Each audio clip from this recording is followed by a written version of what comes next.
Paulo Rocha, um superatleta precisa de um super coração. Normalmente o coração bombeia aqui a 5 litros por hora, mais ou menos. Aqui passa a bombear É uma boa 20, pergunta. 30, 40. É uma boa pergunta, mas depende do superatleta.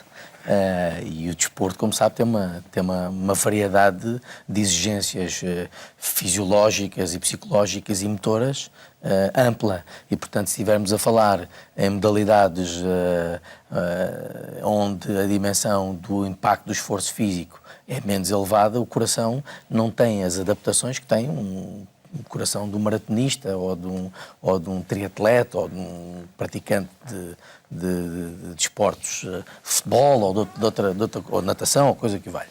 E, portanto, o coração ajusta-se, o coração e o resto do corpo ajusta-se à carga e aos estímulos que no fundo, que são infligidos, não é? Agora, há aqui uma questão que é importante, é que nem sempre um coração que bate mais vezes tem vantagem. Vou-lhe dar um exemplo. Nas modalidades de precisão do tiro, é preciso encontrar os grandes atletas... Baixar. Exatamente, para tentar reduzir até o tremor muscular, porque isso interfere na dimensão da precisão do tiro. E, portanto, nem todos os desportos requerem o mesmo tipo de vantagem. Quando nós estamos a trabalhar com diferentes tipos de atletas, neste caso, ou no percurso para o alto rendimento ou no alto rendimento, as questões têm que ser ajustadas ao tipo de rendimento e aos fatores que interferem no rendimento. Agora, de uma maneira geral, quando olhamos para o desporto no seu todo, claro que as adaptações cardíacas são determinantes. Eu vou dar um exemplo. Estamos a assistir agora, assistimos à volta à França, agora estamos na altura da volta à Espanha, e a maior parte daqueles ciclistas têm, por exemplo, frequências cardíacas de repouso muito baixas, em virtude das adaptações fisiológicas que o próprio treino lhe permite. Portanto, têm mais força a mandar mais força cardíaca, a expulsar o sangue do coração e, portanto, batem menos vezes. E, portanto, tem aqui uma eficiência mecânica superior. E, portanto, isso é uma vantagem. Mas não é com o coração que se ganha. É com a cabeça que se ganha e com outros aspectos. Claro que é preciso... O corpo diz-nos o limite, mas a cabeça dá-nos a capacidade. Claro que sim. Há outros aspectos que são mais determinantes hoje em dia no domínio do alto rendimento e são pequenos pormenores que depois àquele nível fazem a diferença.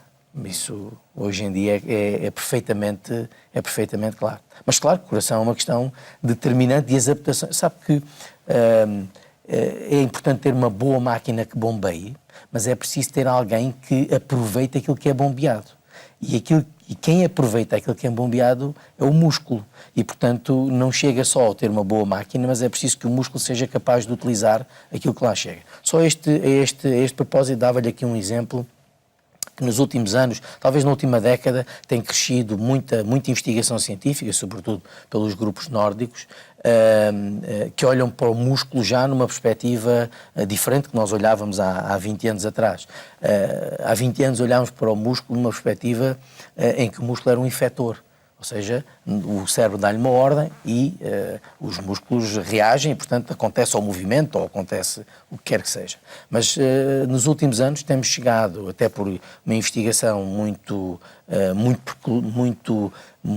rigorosa e muito concreta, chegamos à conclusão que o músculo tem capacidade de produzir ele próprio um conjunto de substâncias que não só altera o funcionamento normalmente de base proteica, portanto proteínas, que têm a capacidade não só de alterar o funcionamento do próprio músculo, como ao entrarem em circulação, irem a outros órgãos e promoverem alterações, normalmente de melhoria, no funcionamento de outros órgãos, quando alguns desses outros órgãos eventualmente já podem estar com problemas de funcionamento devido, por exemplo, ao mau estilo de vida. E isso digamos que foi uma janela recente que se abriu em termos da investigação nesta área, da fisiologia do exercício, e neste momento estão descobertas já largas dezenas de de citoquinas, portanto, substâncias produzidas pelo próprio músculo, mioquinas, que têm a capacidade não só de alterar o funcionamento e de melhorar o funcionamento do músculo em si próprio, mas também de um conjunto de órgãos à distância. Estou a falar do fígado, estou a falar do pâncreas, estou a falar inclusivamente do cérebro. Hoje em dia sabemos que, por exemplo, o músculo a funcionar liberta um conjunto de neurotrofinas que têm uma função interessante no funcionamento do próprio sistema nervoso e a nível cerebral. E, portanto, há aqui um mundo novo que se abriu e que vai ao encontro desta ideia muito simples. Não é preciso fazer muito para ter estes benefícios, para que estes benefícios possam aparecer. Basta já alguma atividade para que possamos começar a ver benefícios decorrentes disso. E, portanto, aquela ideia que as pessoas têm, se eu não fizer meia hora ou se não fizer 40 minutos, não chega, não serve, é precisamente uma ideia que nós temos que combater. Qualquer bocadinho já é importante e que já traz vantagens face ao facto de não fazer nada. E depois é a vantagem de acumular esses vários bocadinhos, porque nem sempre as pessoas no estilo de vida atual têm meia hora, 40 minutos, uma hora para poderem fazer. Portanto, se acumularem 5 ou 10 minutos de manhã, a hora do almoço mais 5 ou 10 minutos e ao final do dia outro tanto, e chegam ao final do dia com meia hora, 40 minutos acumulados, e isso tem, hoje em dia, temos verificado, tem tantas vantagens como fazer de seguida. É fundamental que haja alguma intensidade. Essa é outra questão que as pessoas colocam, que intensidade de fazer. E temos aqui os dois extremos, não é? Temos as pessoas que vão apenas a fazer a sua marcha com aquela velocidade de ver as montras e que normalmente não funciona. Convém dar rápido, não é? Exatamente. Não é bom para o cartão porque para-se uma montra e depois pode-se gastar algum dinheiro. Nem para a saúde, nem para a carteira. Exatamente. Mas depois há o outro extremo, não é? Que é as pessoas e temos a assistir isto sobretudo nas idades dos 40 e qualquer coisa, quando começam a aparecer os primeiros sintomas de que alguma coisa não está bem, então as pessoas mudam radicalmente de vida e depois a partir daí acham que são atletas de alto rendimento e que fazem por aí fora e portanto é preciso... Vamos ao ginásio e os ginásios estão cheios de atletas de alto rendimento. Pronto, é preciso algum cuidado com isso. Claro que é fundamental fazer esse enquadramento clínico e, portanto, perceber se as coisas estão em condições, porque normalmente já se levam 20, 25, 30 anos de vida menos boa, mas tirando as dimensões de extremistas em termos de intensidade e de volume, ou seja, quantidades, muitos quilómetros percorridos, muitas horas por aí fora, como se diz, no meio é que está a virtude, portanto, intensidades moderadas e hoje em dia nós sabemos, até cerca de 300 minutos por semana, estamos a falar em cerca de entre meia hora, uma hora, 5 vezes por semana, são, digamos que, doses, são quantidades boas e que têm interferência bastante no risco. O que temos também, a ciência tem demonstrado, é que acima disso, as vantagens na redução do risco deixam de existir, ou seja, não se ganha muito na redução do risco por aumentar muitíssima quantidade daquilo que se faz ou por aumentar muita intensidade daquilo que se faz. E daí que nem todos os atletas de alta competição são, depois de terminarem o seu período de exercício, são modelos de saúde. Muitas vezes há aí, esses têm que ser obviamente acompanhados e depois há que haver um desfazimento progressivo para evitar os efeitos contrários, não é? Só para lhe dizer, acrescentar, por exemplo, nós na Faculdade de Sociedade Humana, e com o apoio até, neste caso, do Instituto de Desporto de Portugal, lançou um projeto interessante na área do pós-carreira, onde estamos precisamente a tentar perceber quais são as vantagens de fazer esse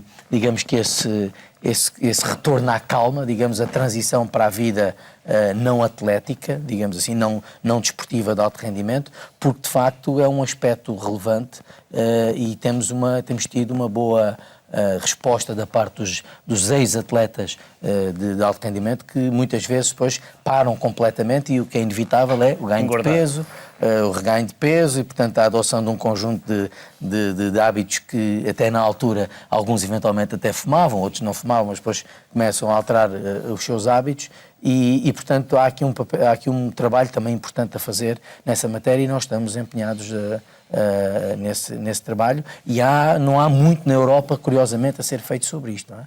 E é um trabalho, sob este ponto de vista, de vanguarda, e esperamos, dentro em breve, podermos até partilhar, não só com o sistema desportivo em Portugal, mas também depois com a dimensão europeia, partilharmos o que vamos sabendo para de facto ajudarmos também nesse aspecto, porque é um pequeno segmento, de facto, da população. Noutros países é mais, porque há mais praticantes, mas que é uma área que também temos algum cuidado, que é o retorno à vida, digamos, normal, à vida ativa, depois do alto rendimento. Por isso nós dizemos alto rendimento para quem tem condições para lá chegar, mas desporto para todos. E, de facto, o desporto engloba tudo. Não é? O desporto para todos engloba toda a atividade que as pessoas possam fazer, em todas as idades e para todos os segmentos, inclusivamente para aquelas pessoas e que muitas vezes a sociedade não se lembra, que são as pessoas com deficiência. Temos aqui as questões das pessoas ou com dificuldade de acesso à prática ou as pessoas com deficiência. Neste momento estimamos valores na ordem dos 8, 10% de prevalência de pessoas com algum tipo de deficiência, e temos aqui também uma área importantíssima de trabalho com ajustamento daquilo que é possível de fazer para as características e as condições de cada um, numa lógica objetivamente de inclusão, que é determinante nós conseguirmos continuar a desenvolver esse trabalho nessa matéria. Manuel Carrageta, queria acrescentar? Não, era só para acrescentar aquilo que foi dito pelo professor Rocha. Por exemplo, há um estudo muito importante que foi publicado na primeira página do New York Times, que é considerado talvez o melhor jornal do mundo, em que foi um estudo feito a ratinhos. Eram 2 colónias, uma das colónias estava imóvel dentro das caixas e a outra, as caixas tinham um fundo falso que rodava constantemente. Uns estavam em permanente movimento, os outros estavam imóveis. Os animais foram sacrificados, foi estudado o cérebro dos animais que estavam imóveis estava perfeitamente inerte, como se estivesse morto. O cérebro dos animais que estavam sempre em movimento, que eram obrigados a estar sempre em movimento, tinham o cérebro cheio de energia, de atividades, de células ativas, etc, etc. E há alguns estudos feitos nos Estados Unidos, são estudos importantes, que foi em colégios, no primeiro período, metade dos alunos só estudavam. Vocês só estudam, não fazem exercício físico. A outra metade dos alunos estudava e fazia atividade desportiva. No fim do primeiro período foram avaliados e, curiosamente, aqueles que tinham menos tempo para estudar, ou seja, que faziam atividade física, tiveram melhores resultados académicos, cognitivamente estavam melhores. No segundo período, trocaram-se. O grupo que não fazia atividade física passou a fazer por programação, o grupo que fazia atividade física deixou de fazer por programação. A avaliação, no fim do segundo período, houve uma troca das notas. O grupo que fazia atividade física melhorou as suas classificações, o grupo que não fazia atividade física piorou. Portanto, é um erro pensar que ter mais tempo para estudar implica melhores classificações. Quer dizer, nós, por vezes, temos crianças, porque há um desenvolvimento, tal ação das proteínas do músculo que libertam, substâncias químicas que vão ativar o cérebro e que vão dar melhor desenvolvimento ao cérebro. E vou lembrar que o esforço físico o exercício físico só faz bem se for diário, é como se fosse um medicamento. Eu tomo um medicamento que me está a fazer bem. Se eu deixar de tomar um medicamento, vou para esse benefício. O exercício físico é a mesma coisa. Eu posso ter sido um grande atleta, o maior atleta do mundo, parei de fazer atividade física durante anos, é evidentemente que a minha saúde vai deteriorar-se, vai piorar, porque a atividade física tem que ser mais ou menos diariamente. Não digo diariamente, mas 5 dias por semana, pelo menos. Por vezes temos crianças que têm mais horas de escola do que os pais têm horas de trabalho. Exatamente. Depois saem demasiado tarde, ao contrário de em tantos outros países que as crianças saem mais cedo e elas próprias são estimuladas a terem atividades ao ar livre. Queria acrescentar isto, que é o desporto, sobretudo nas idades mais jovens. Não tem que ser só na escola. Mas não tem que ser só na escola. Os pais também têm que ser ativos, não é? E mesmo ao fim de semana, se não têm tempo durante a semana, ao fim de semana, promover essa atividade com os filhos, não é? E nós temos aqui gera interação familiar. Temos aqui uma ação importante, que é a organização do nosso sistema, temos aqui uma ação importante do desporto escolar, portanto, com oferta ampla em todo o país para que os jovens possam praticar. Mas deixe-me dizer uma coisa, que durante muitos anos, eu lembro de ter vivido isto, eventualmente todos nós vivemos isto, que durante muito tempo o desporto, em alguns sítios, era entendido nas crianças e nos jovens como até uma forma de punição. Se as notas não vierem bem, tu vais sair do desporto, ou deixas de fazer isto, ou fazer aquilo, ou fazer o outro. E nós estamos, de facto, a mudar do ponto de vista científico, mudamos esta perspectiva, que é, de facto, isto que o professor Carrageta está a dizer. Nós sabemos, hoje em dia, que é determinante para a formação da personalidade, para a formação do corpo no seu todo, é determinante esta dimensão. Só para lhe dar alguns exemplos, isto digamos, um processo que está a acontecer a nível da Europa.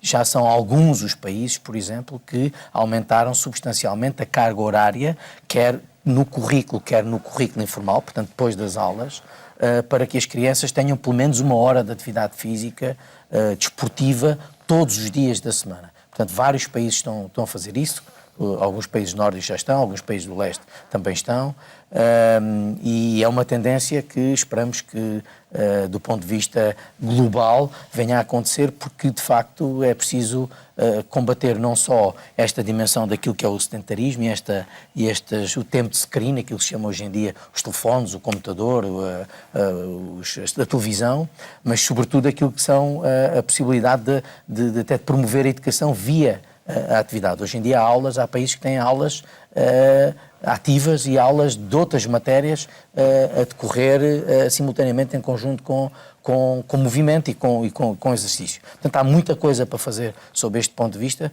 porque de facto temos, e não só temos que mudar aí, mas vamos ter que mudar, por exemplo, no tempo, hoje em dia no trabalho, em que passamos 8 horas, 7 horas sentados e, portanto, ao pé. E, portanto, há aqui um trabalho muito, muito profundo na reorganização daquilo que temos que fazer nas sociedades ocidentais no futuro, porque não podemos continuar a ter pessoas paradas um dia inteiro sem se mexer. Nós sabemos hoje em dia que ao fim de 20, 30 minutos das células estarem paradas, há mecanismos na célula que se desligam e que deixam de funcionar, e portanto é fundamental hoje em dia, até recomendações, é a cada 20 minutos a pessoa poder levantar-se, estar um bocadinho de pé, mexer-se um pouco, em vez de telefonar ou mandar o e-mail e ir lá diretamente. Às vezes mandamos o e-mail para o colega que está, ou telefonamos para o colega que está ao lado. Está ao lado. De pé connosco a andar aqui. Eu hoje passo aqui 4 horas sentado neste estúdio, mas saio daqui e vou para os ginásios. Em muitos países nórdicos, hoje em dia, não há cadeiras para as reuniões. As pessoas reúnem-se de pé. Até porque são mais rápidas. Exato. Reuniões de pé são mais rápidas.